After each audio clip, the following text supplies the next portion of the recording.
Comments পড়ি। লিখছে বেকার খাটনি।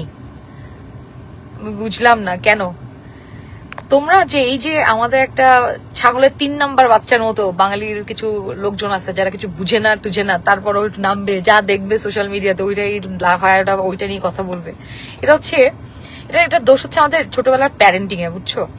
সেটা হচ্ছে আমাদের বাঙালি প্যারেন্টসরা সাধারণত ছোটবেলায় শিখায় না how to accept your failure and how to celebrate your failure. এটা তো অনেক পরের বিষয়। অ্যাকসেপ্টেন্স ওরা এটাকে অ্যাকসেপ্টই করতে পারে না। হ্যাঁ, এই জন্য ম্যাক্সিমাম বাঙালিরা জীবনে কিছু করতে পারে না, জাস্ট ট্রাই করতে ভয় পায় বলে।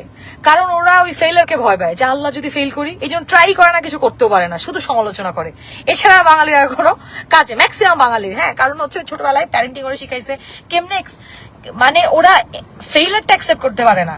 মানে ইটস ওকে, তুমি 100 বার ফেল করবা, still you try, keep trying. তো এই যে বিষয়টা, এটা আমাদের ছোটবেলায় প্যারেন্টস ঠিক হয়েছে। প্যারেন্টস আবার কম্পারিজন করে, বুঝছো?